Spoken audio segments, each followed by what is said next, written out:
Computer. Cool. All right. Hey guys, welcome along to another episode of YAC Yarns. My name's Chelsea. I'm the Deputy Chair for the CDHB Youth Advisory Council.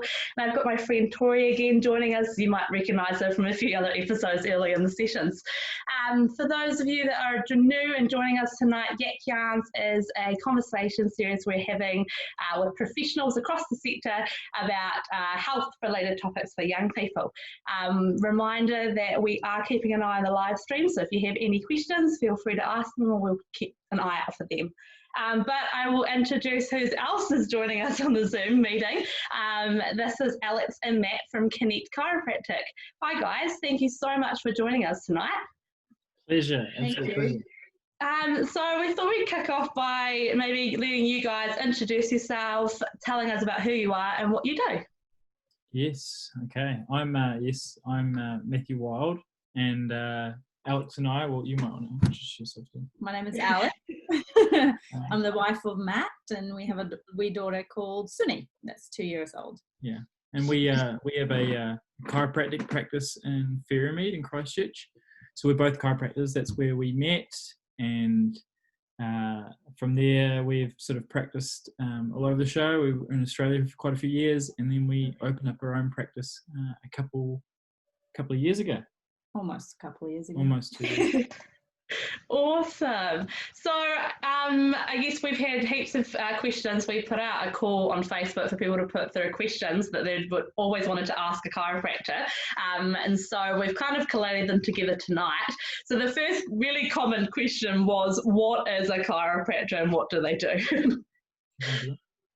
Yeah, sure. So a chiropractor is a person with a bachelor's degree in health sciences. So you graduate with a Bachelor of Chiropractic. You're a doctor at the end, so a Doctor of Chiropractic. We focus on the spine and the nervous system and the relationship between the brain and the body and the body and the brain. So we are looking at basically seeing if everything is working as well as possible, especially when it's relating to the spine and the movement and anything to do with the spine, basically. Yeah, because you find that, like, especially these days, I'm sure as everyone starts to sit up straight, you know, I'm hunched over, so exactly. But we're just as guilty, to be honest, because it's difficult. But especially the more sedentary we are, the more that posture's coming into things, what that does to our spine, the pressure it places on it, how it causes the body to lock up and protect itself. That has sort of big effects on the function of the spine, and then how it affects the nervous system, and then what it might eventually lead to symptoms and things like that. Yeah, cool. It's good to know, because a lot of people don't have it. Like, you hear the term chiropractor often and you can kind of associate it with backs, but you never really quite know. So it's always good to be able to talk to someone who actually knows. Yeah, I think spine, I think it's one of those things is when you do think of chiropractic, I think you should think of spine. That's our big expertise. We study 5 years, pretty specific on the spine and the nervous system. So yeah, I think it's pretty accurate, really. Yeah. We do see a lot of people from all walks of life with all sorts of challenges and issues and symptoms. So yeah, I can see how it sometimes can be also a bit confusing. Yeah. Yeah. Another question for you guys. Are all chiropractors the same, or are there specific different types of chiropractors? Yeah, for sure. There's plenty of different chiropractors. And I think even if you both graduate from the same place, I think you always do things a little bit differently in some sense. Because I think the way someone practices is a pretty good reflection of themselves as well. But definitely from where they've trained. The New Zealand College of Chiropractic, in Auckland, you'll get a pretty spine and nervous system focused kind of chiropractor. Throughout the world, you'll get all sorts of different, focuses to certain degrees and that sort of thing like that. And some chiropractors end up doing applied kinesiology. Some might focus on, more, sports related type of things. But in the core of chiropractic and being a chiropractor, it is the spine and nervous system. So the New Zealand College itself, I guess you could be considered as relatively sort of straight, whereas it keeps pretty strict to the focal point and what's important. And that's where me and Alex graduated from. But you have, the New Zealand College, you have people traveling from all around the world to study there. So we're pretty lucky to have a pretty amazing college on our back door, or basically right there. Wow. So this is a really common question that came through, and I guess it's kind of, I don't know if it's more recently I've just seen them or it's just recently become more of a thing, but you see all these YouTube videos of people like cracking backs really intensely, and they freak me out. Is that all chiropractors do? Are they just there cracking backs, making really loud noises all the time? Not quite. And I think we have these conversations with people in practice, because a lot of the time we'll have people coming in that really want that. They like, please just crack me like a glow stick. Kind of like, well, there's a lot of other things we need to consider before an adjustment. And then we have those people that watch the videos, but they do not want that. You have all aspects of that spectrum, and you kind of navigate that. So the easy question is like, no. But then, it does come with the territory, but though, like, because naturally when you, I guess when you might make a manual, you might have to excuse me. You're all good. No worries. Naturally, when you, like, for example, make an adjustment, a manual adjustment, it's very common that it might be a pop or a crack. Yeah, it's common that there might be sort of a pop and crack, but that's just simply gas being released from the joint. So what that cracking sound is, I remember like someone who's, for example, been seeing us for quite a while. The other day, I remember this conversation came up, and they were like, "Oh, really? I thought that was like your bones cracking or something." I'm like, "Oh." You're okay with me doing that if you thought it was me cracking your bones? But it totally is a bit of a misconception. But again, there's a lot of different techniques that chiropractors use as well. They're not all manual adjustments. They don't all the cracking, everything like that. But everyone's fascinated by them, and the videos do a great job of chucking a microphone under the exactly where it's happening. And make it sound all funny, but it's true. There's a lot of people who just love it, eh? So another question that has come through is when do you know that you need to go see a chiropractor? Yeah, it's a good question. Alex, who obviously just left, well, for example, she sees a lot of newborns. She sees a lot of children. So I think that's, again, another misconception that, you have to have a bad back to see a chiropractor, or you have to have a problem to see a chiropractor. Because in the end, our job is to, I guess, get an understanding of what's happened in someone's life or what's the current situation, and then go through an examination, see what's going on, see how we can help. Because it might not necessarily be symptom related, for example. It might be function, it might be sport related. But for newborns, for example, the thing we always encourage is just to get checked out, regardless of if there was intervention in the birth process, like regardless of the situation. We just sort of encourage that it's a good idea to get them checked out, because if everything's great. But if there are some, if there are some limitations or some things that might affect development or might be a limiting factor in this, I wouldn't want to leave that to chance for sure. But I guess like when you do have symptoms and when you do have spinal pain, things like that's a pretty clear idea that you should go see a chiropractor. But again, like we don't limit it to that. Like for example, there's a lot of different reasons to it, and in the end, if you want your spine and nervous system functioning optimally, like we would recommend getting yourself checked out for sure. Yeah. Awesome. Another question that kind of then followed into that was, do you need a referral to go see a chiropractor? Like, do you need your GP to refer you, or can you just go yourself? No, not at all. No, completely can go yourself. I think there's a few different things that can be part of that care with regards to certain referrals with regards to x-rays and things like that. But no, you can just call up a chiropractor and make an appointment. Awesome. So a lot of our viewers are young people. A lot of them are living at home. For someone who's under 18 and is living at home, is coming to see a chiropractor something that they can do without their parents, or will they need their parents there with them? Over 16, I believe you can sign for consent to get care. So under 16, yeah, 100%. Yeah, you just need to bring a guardian or legal guardian with you.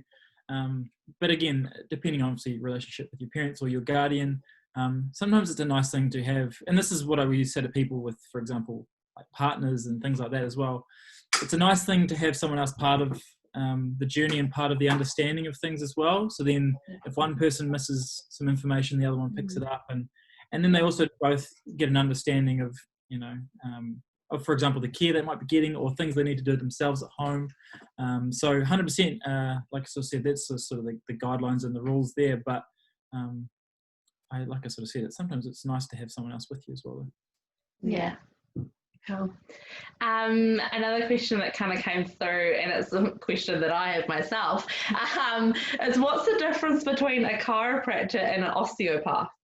Yeah, good question. That's another one we get all the time as well. Yeah, good question. I mean, I think the confusion that comes there is because there are a lot of similarities. The person who started osteopathy was actually originally a chiropractor. So So, like you can imagine how things, especially some philosophical similarities and how even certain things that osteopaths might do.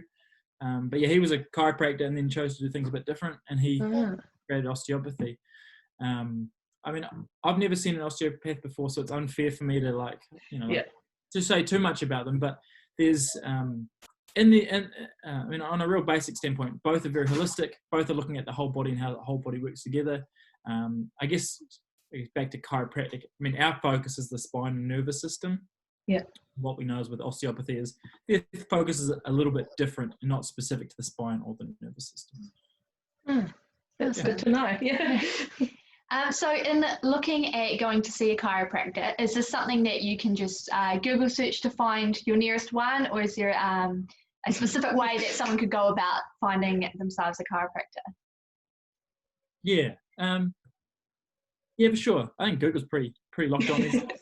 And again, we always and not everyone's in this situation, but I think it's always nice being referred by someone that you know, or if someone who's seen one, to have the chat to them about it, because I feel like that's always just a nice way for anything to when you're starting something new or trying something different, but especially with a health professional, I think it's nice to be referred. But yeah, definitely Google. I mean, go on the website, check out their social media, just see if that just feels right and what they're saying, and if what you're looking for is what you feel like they're about, and they'll be able to help you, because not just the care itself and the treatment or whatever is part of the care, because it's also there's a lot more to healing and a lot more to that journey than something else. So I think it's really important that you feel like you might be able to connect with that person as well. Yeah, awesome. Another question that then came along with it, and I think it's quite a common question that came through, especially for young people. What are the costs of going to see a chiropractor? Yeah, they'll fluctuate for sure. But there's typically, because for a lot of chiropractors, you usually find there's an initial visit, which is a lot more time intensive, which is consultation, it's the examination, it's getting the full picture of what's going on and how they can help. Yep. And there's usually a follow-up visit, which is sort of going through all those findings, talking about what the best plan of care for, and that's when you typically get a chiropractic adjustment, depending on how the chiropractors do things. But they are fixed fees. For example, at our practice, we do have fixed fees for our first 2 visits. So we have $90 for that first visit, and then $65 for the second, which we know is that itself can be a barrier for a lot of people, and especially young people, especially students. We completely identify that. I'm not sure, I don't think we talk about this, but we have a bit of a different system at our practice, because we've sort of wanted to tackle this sort of things, and we have a pay-as-you-can system, or a Koha system, where once we sort of figure out exactly what someone needs, we simply say to them, hey, this is what you need, do it. It's really, you can just do it, because you can then pay exactly, or as little or as much as you'd like to pay, as long as it works for you, because we don't want care to be a financial stress. We don't want it to be in the way of someone getting the care that they need. And we don't just mean like, you know, because me and Alex sort of, you know, we started Connect Chiropractic and the idea of that, you know, we wanted chiropractic care to be accessible to everyone because we feel like everyone could benefit. But we were noticing that because of the barrier financially, people weren't accessing it. But even on the sense that not even, maybe some people not even starting, but sometimes it'd be a matter of like, hey, we'd go through examination, go through the findings. This is what's going to be the best for you. And then sometimes people would be like, oh, can I just come in 2 weeks, or can I just see how things go? Which, sure, that's fine.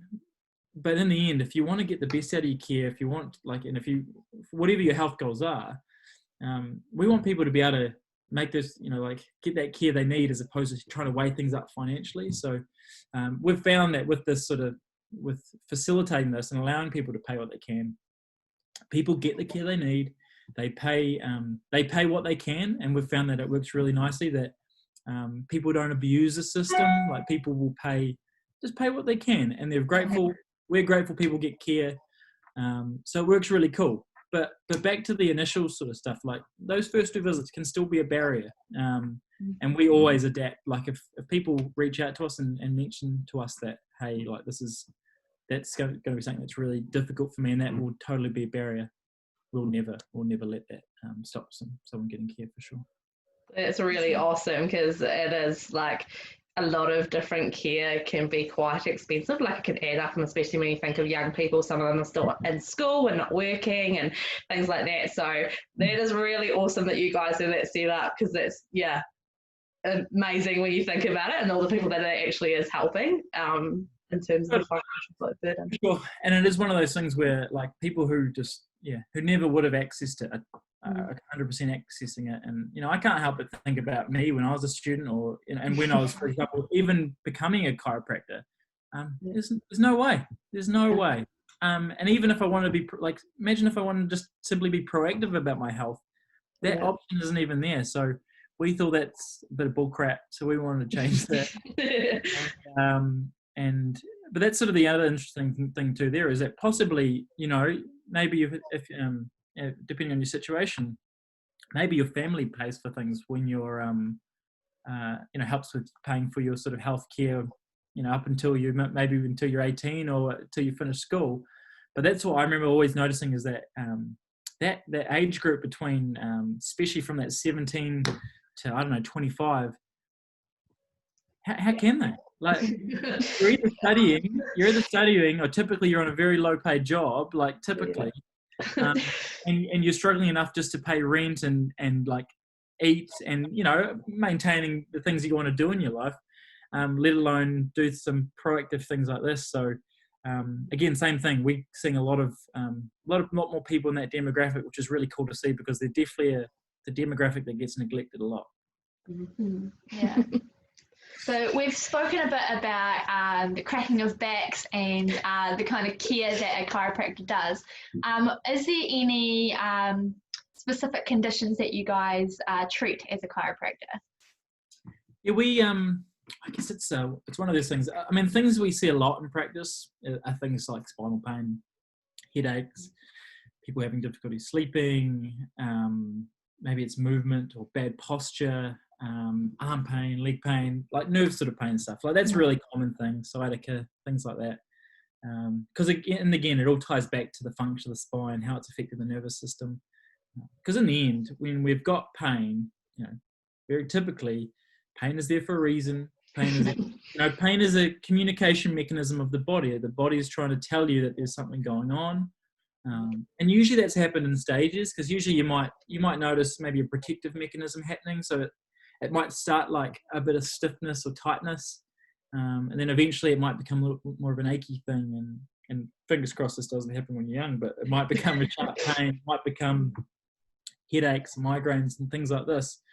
So it's important to recognise things when you notice it building up, because it's great to address it before it becomes a big problem. But, you know, that's sort of the nature of human beings, to be honest, in a lot of sense. And especially when it comes back down to like, you know, prioritising things, and especially when we're young, we're much happier maybe going out and having a bender and we just have different priorities, I suppose. But hopefully that's shifting a little bit. But there are definitely things we see a lot in practice. But like I said earlier, is that you're gonna be a lot happier, and you're gonna function better, and you're gonna feel better if your spine and nervous system is doing so.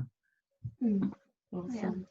Another question that came through, and this kind of followed on for some of the back cracking videos, but people were kind of asking, is chiropractic treatment safe, and does it hurt?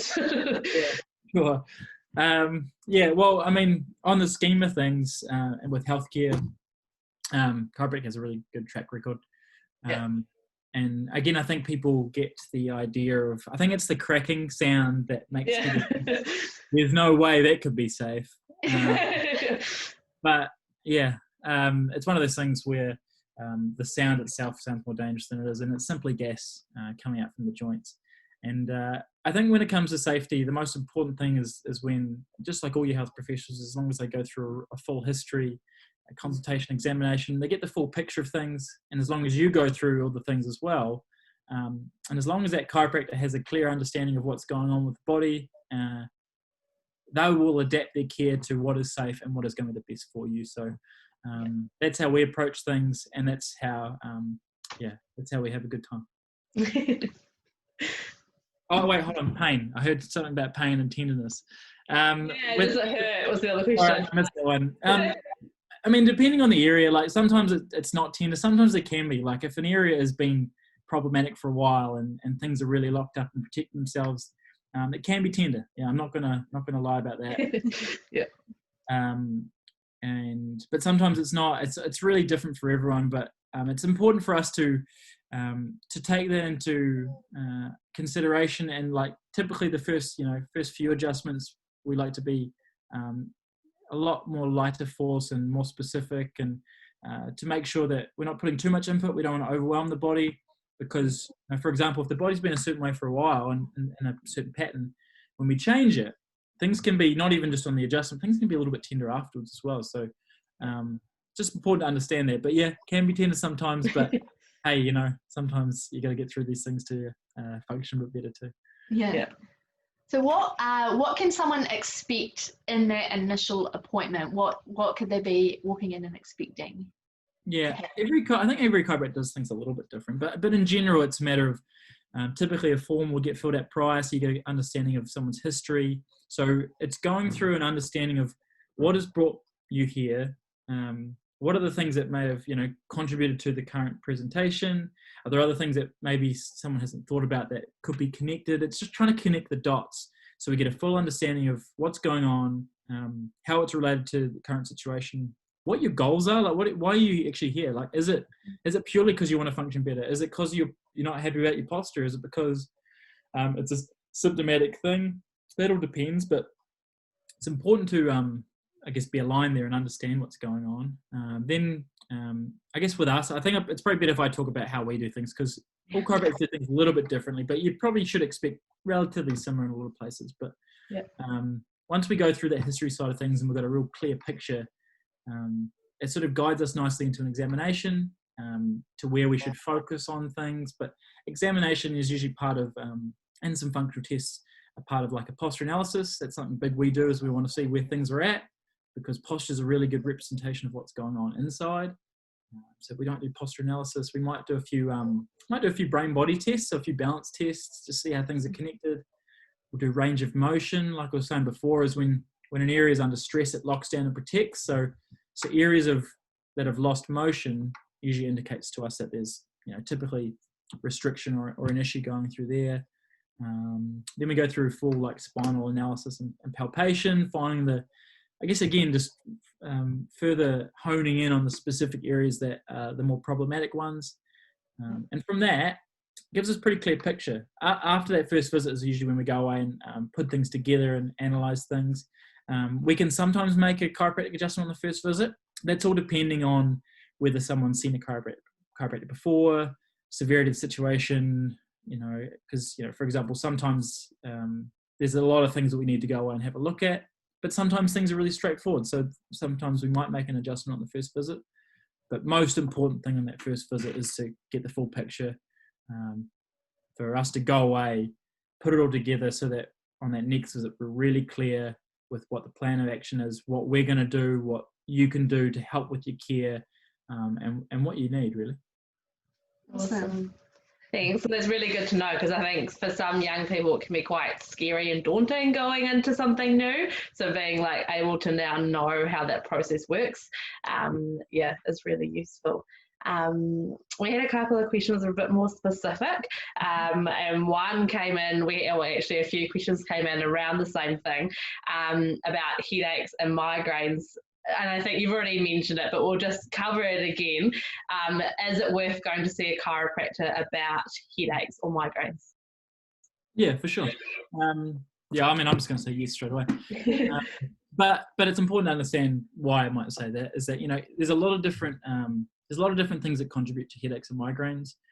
But in the end, it comes down to the nervous system, like more than anything, is that, there's different things that are a stress on the nervous system, which result in the body, I guess, being overwhelmed and causing a neurological pain somewhere. Because a lot of us, typically when we get a headache, the problem isn't there, or a migraine, or it's not there, it's a referred pain, and we find very commonly that's to do with the neck specifically, but it can be anywhere.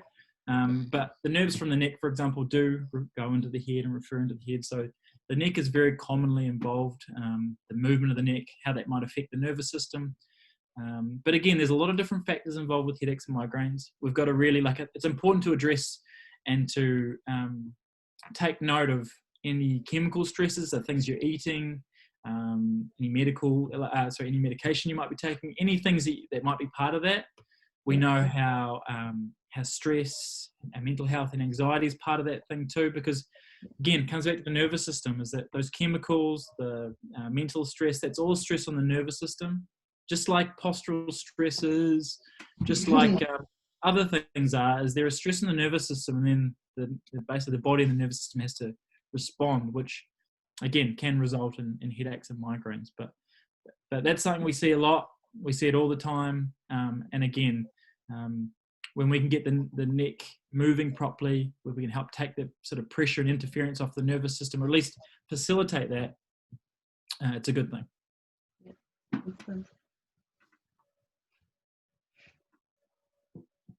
Yeah. Oh yeah, so we've had a specific question from someone who has been told to go see physio for their back pain.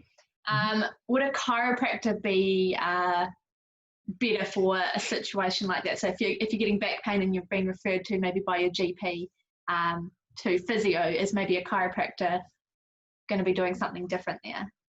Yeah, well, they're definitely going to be doing something different. And again, I think the focus is different again. Our focus specifically is on the spine, the movement of it, and how that affects the nervous system. So the approach is going to be different. And all situations are different to know who to see and who not to. But again, the back, the spine, that is the thing that we deal with every day. These are the things that we see every day. You're more commonly, you're definitely going to be referred to a physiotherapist from a GP 99 out of 100 times. Because of the relationship that physios have with GPs, for sure. Yeah. But in general, again, back pain, that's something we see all the time. You're definitely in the right place. Yeah. Awesome. I guess so. We've got a kind of finishing question that we kind of ask everyone when we're doing YAC Yarns, and we kind of ask you, what is the one thing you would like young people to take away from this conversation tonight? Well, if you want to see a chiropractor, there are people out there making sure that it's accessible for young people, and like I sort of said before, that's something that we're very big on. We never want finance to be a barrier. We never want there to be a barrier. We want people to be able to get the healthcare that they need when they want it. So know that there is help out there, and know that there's people who got your back. Because like I sort of said, I feel like I said earlier, is that demographic is definitely a very neglected demographic, especially when it comes to health, because of the situations that that we find ourselves in those age groups, and finance is a big part of that. So know there's help out there, and and your posture now will have massive effects on your health as you get older. Cool. Well, thank you so much for joining us tonight. We've really appreciated you having you along, and thank Alex as well from us. It was really nice to have her for the first part. Yeah. But yeah, thank you heaps for joining. It was just, really good to have someone come on, because you hear about chiropractors all the time, but you never get to kind of just ask those questions. So thank you so much for answering them all. Thanks for all of you that were joining us on the live stream. We will be back again next Sunday at 7 p.m. The announcement for the speaker will be tomorrow. Thanks heaps, guys.